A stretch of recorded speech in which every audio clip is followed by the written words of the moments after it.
सर्वे भवन्तु सुखिनः, सर्वे सन्तु निरामया, सर्वे भद्राणि पश्यन्तु, माँ कश्चित् दुःख भाग् भवितः। आप सभी का सुख हो, कल्याण हो, इसी प्रार्थना के साथ आज एक सुंदर विशेष जानकारी आपके लिए है, जिसमें हम सभी जानेंगे कि घर पर एक जल का लोटा कैसे रोग दोष निवारण में सहायक है। यह उपाय आप दुकान में भी कर सकते हैं। यह कोई विशेष उपाय नहीं है, यह साधारण सरल सी दिनचर्या में शामिल किया जाने वाला एक महत्वपूर्ण आदत है, जो कई तरह के रोग दोषों से हमें मुक्ति देती है और साथ ही जीवन में सभी कल्याणकारी जो है हमारी मनोकामनाओं की पूर्ति के लिए सहायक है। आजकल क्या हमारी घर परिवार में इतना अधिक जो है कहीं ना कहीं कुछ ना कुछ लोगों की मानसिकता कहें या जो है आप घर में कहीं ना कहीं वास्तु इत्यादि जो है इतना सुदृढ़ नहीं हो पाता, कहीं ना कहीं घर छोटे होने लगे हैं, सभी नियमों का हम पालन नहीं कर पाते। तो ऐसी स्थिति में जल एक ऐसी चीज़ है जो शरीर में जाए तो पूर्ण रूप से हमें तृप्त करती है और प्यास मिटाता है। वहीं जल जो है घर में अग्निकोण और वायु कोण और जल कोण को अर्थात भू तत्व और जल तत्व और वायु तत्व को बैलेंस करने का काम करता है। तो ऐसे में कोई भी व्यक्ति कुछ भी नहीं करता। आपने घर पर देखा होगा, जब आप दुकान का या व्यापार का स्थल का या घर का नक्शा बनाते हैं तब आपने आर्किटेक्ट के मुंह से भी यह बात सुनी होगी कि अगर आप कहीं भी विशेष बैलेंस नहीं कर पा रहे हैं तो पानी का स्थान सही स्थान पर जो है टैंक इत्यादि सही स्थान पर खुदवा लीजिए, जिससे कि आपका घर का वास्तु ठीक हो जाए। तो ठीक बात यहीं पर भी यह लागू होती है।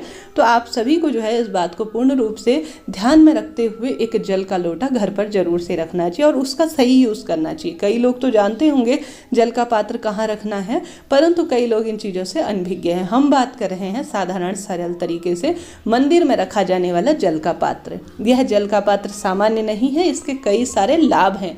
यह जल का पात्र जब मंदिर में या दुकान में छोटा सा ही मंदिर होता है वहाँ पर एक गिलास में ही सही रखा जाता है, तो यह हमारी प्रार्थना से, हमारे मंत्र जाप से, हमारे प्रभु स्मरण से, हमारे कुल देवी देवता, हमारे पितरों के आवाहन से और प्रभु द्वारा यह अपने आप में स्पर्श से भगवान इसे ग्रहण करते हैं और मंदिर जैसी पवित्र जगह पर रखने से अपने आप में अभिमंत्रित हो जाता है। और साथ ही यह अभिमंत्रित होने से आपने देखा होगा, प्रार्थना करते हैं हम मंदिर में, भगवान को भोग लगाते हैं, उसके साथ जल का लोटा रखते हैं, तो भगवान इसे भले ही स्वाद से, सुगंध से ग्रहण करते हो, पर ग्रहण जरूर करते हैं। उसके बाद जो है उस जल के लोटे को जो है अपने आप में वह दिव्य हो जाता है। साथ ही जल का लोटा मंदिर में रखने से घर के वास्तु दोष, पितृदोष और साथ ही विशेष रूप से नकारात्मकता इस जल के अंदर समाहित हो जाती है और यह दिव्य जल अपने आप में अद्भुत अभिमंत्रित जल के रूप में हो जाता है। तो आप सभी को इसे अपने मंदिर में रोज रखना है, रोज जो है यह कार्य करना है साफ स्वच्छ रूप से। पहले स्नान इत्यादि से निवृत्त हो जाए और सुबह सुबह आप जो है विधि विधान से दीप प्रज्वलित करें, प्रभु स्मरण करें, ध्यान करें, भूल चूक के लिए क्षमा प्रार्थी हों और जो भी आपके पास भोग स्वरूप है वह समर्पित करने के बाद तेरा तुझको अर्पण क्या लागे मेरा, ऐसा कहते हुए समर्पित करें। और साथ ही उसके बाद आप सभी एक छोटा सा साफ सुथरा कोई सा भी बर्तन हो, देखिए सर्वश्रेष्ठ तो तांबे का, चांदी का, शास्त्रों में सोने का कहा गया है। न होने की स्थिति में देखिए भगवान सब जानते हैं क्या है, किस रूप में है, किस स्वरूप में है। आपके भाव भक्ति के भगवान भूखे हैं, तो जो है जिस स्वरूप में एक छोटे से पात्र में, भले ही आपका मंदिर छोटा है, बड़ा है, किसी भी स्वरूप में है, यह कोई महत्व नहीं है, आपके भाव महत्वपूर्ण है। तो ऐसे में आप सभी को यह जल का लोटा छोटा सा मंदिर में रख देना है। रखने के बाद आप सभी को जो है प्रणाम करना है और पूरे दिन भर में उसे छोड़ देना है। छोड़ने के बाद आप जो है शाम के समय जब दोबारा से दिया बत्ती करने जाएंगे ना, तब प्रणाम करें, ताली बजाएं, अर्थात देवी देवताओं को आवाहन करें कि आए, दिया बत्ती आप कर रहे हैं। इस समय जो है आप सभी को वह जल का पात्र वहाँ से उठा लेना है। उठाने के बाद प्रभु स्मरण करते हुए श्री शिवाय नमस्तुभ्यम या ओम नमो भगवते वासुदेवाय या नमः शिवाय ओम, या जो भी गायत्री मंत्र, महामृत्युंजय मंत्र, जो भी जिस स्वरूप में आप पूजते हैं उस स्वरूप में पूजन करते हुए इस जल को सबसे पहले आपको थोड़ा सा आचमन के रूप में स्वयं ग्रहण करना है, अपने नेत्रों से लगाना है। यह बात दुकान पर भी लागू होती है, हम दुकान और घर दोनों की बात कर रहे हैं। तो आपको इसे नेत्रों से लगाना है, मस्तक पर लगाना है, कंठ पर लगाना है और प्रणाम करते हुए 3 बार आचमन के रूप में अर्थात थोड़ा सा हाथ में लीजिए और इसे पूर्ण रूप से पी लीजिए। उसके बाद जो है घर के प्रत्येक सदस्य को इसका थोड़ा थोड़ा अंश प्रसाद के रूप में आप दें। आपने बड़े बड़े इस्कॉन या अन्य मंदिरों में भी देखा होगा, यह क्रिया करते हुए जल का छिड़काव किया जाता है, प्रभु पर जो जल रखा जाता है उसका छिड़काव किया जाता है। तो घर पर भी यही बात हमें लागू करनी है और साथ ही जब जल बच जाए थोड़ा सा, पूरे घर में प्रभु मंत्र का स्मरण करते हुए अपने आप में यह दिव्य शक्ति जो मंत्रों की होती है वह आज ही नहीं, घर पर जरूर से आप मुख से अभी नहीं बोल सकते तो आप थोड़ा सा समय जो है जब यह कार्य करें या जब भी पूजा करें तो प्रभु के मंत्रों का जो है जरूर से आपने जो है चलाकर छोड़ देना चाहिए। अपने आप में यह दिव्य शक्ति विशेष कही गई है। तो पूरे घर में आपको इस जल का छिड़काव करना है। उसके बाद थोड़ा सा अंश इसका बच जाता है ना, तो आप जो भी भोजन बनाते हैं शाम को या सुबह सब्जी में मिला देना है और साथ ही भोजन के रूप में आटे में मिला देना है और साथ ही जो भी आप चीज़ बनाते हैं थोड़ा सा मात्रा मिला दीजिए। बच जाता है तो उससे जो है आपने घर के गमले में ही आप सभी को रख देना है। आप देखेंगे घर में, जीवन में, परिवार में आपके मानसिक, शारीरिक और आर्थिक जीवन में बहुत अधिक परिवर्तन आ रहे हैं। जीवन अधिक सुखमय हो गया है।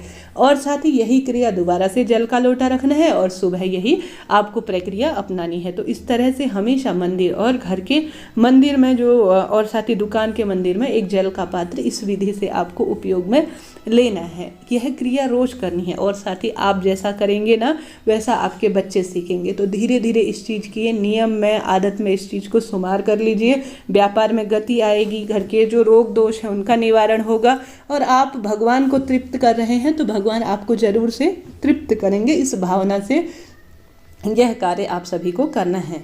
अगर कभी कभी पानी बच जाता है या थोड़ा सा इसका अंश घर के मुख्य द्वार पर भी छिड़कना चाहिए। हमारे घर के मुख्य द्वार पर आपने देखा होगा कई लोग जो है कुछ इस समाज में हर एक तरह के लोग हैं। देखिए सभी का मन एक जैसा नहीं होता, कुछ जो है कूढ़ बुद्धि के भी होते हैं। तो आप सभी ने देखा होगा कुछ इस तरह की क्रियाएं होती हैं। तो घर के मुख्य द्वार पर भी जल जरूर से छिड़काव आप सभी को करना चाहिए। भले ही आप घर के मटके में से लेकर जा रहे हैं या जो है आप अपने मंदिर में से लेकर जा रहे हैं, परंतु घर के मंदिर का जो है बच जाए या आप जो है उसे अपने पानी के लोटे में मिलाकर, इतना तो नहीं हो पाता है पानी, तो अपने लोटे में उसका थोड़ा सा अंश मिलाकर दुकान के बाहर भी छिड़काव करना चाहिए, घर के बाहर भी छिड़काव करना चाहिए। इससे किसी का किया कराया वास्तु दोष दूर होता है और ऐसा शास्त्र वर्णन कहता है कि इससे हमारे पितृ, हमारे देवी देवता जो घर के बाहर आए हुए होते हैं, किसी न किसी रूप में भ्रमण कर रहे होते हैं, वह पूर्ण रूप से तृप्त हो जाते हैं। छोटे छोटे से कार्य है, देखिए विशेष कुछ नहीं कर सके, इन्हीं को तो उपाय कहा जाता है, इन्हीं को तो टोटके कहा जाता है, इन्हीं को जो है क्रिया कहा जाता है और इन्हीं को जो है वास्तु टिप्स कहा जाता है। तो छोटे छोटे से कार्य जो है जीवन को हमेशा सुखमय बनाने के लिए हुए हैं। तो सरल से कार्यों को अपने जीवन की रोज की क्रिया में शामिल कर लीजिए, गति में शामिल कर लीजिए, जीवन में बदलाव आना निश्चित है। और साथ ही एक जरूरी संदेश आप सभी के लिए है, जीवन में ना मनोकामना पूरी नहीं हो रही है, कष्ट मिल रहे हैं और मन भ्रमित हो रहा है, तो थोड़ा सा रुकिए। हर एक चीज़ हमारे हाथ में नहीं है, इस बात को सोचते हुए आप सभी को जो है थोड़ा सा रुकना चाहिए और कुछ चीज़ें भगवान के लिए भी छोड़ देनी चाहिए और थोड़ा सा समय को और हमारे भगवान को भी देना चाहिए। हमेशा समय से पहले और भाग्य से अधिक हम सभी को प्राप्त नहीं हो पाता है, इस बात का आप सभी ध्यान रखिए। बहुत तकलीफ मिल रही है, जीवन में संघर्ष चल रहा है, तो बस आप कर्मशील रहिए और फल जो है भगवान किसी न किसी स्वरूप में आपको देंगे।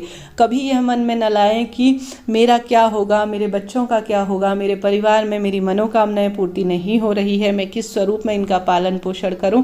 बस आप अपने कर्म करिए, फल विशेष रूप से भगवान आपके लिए देगा।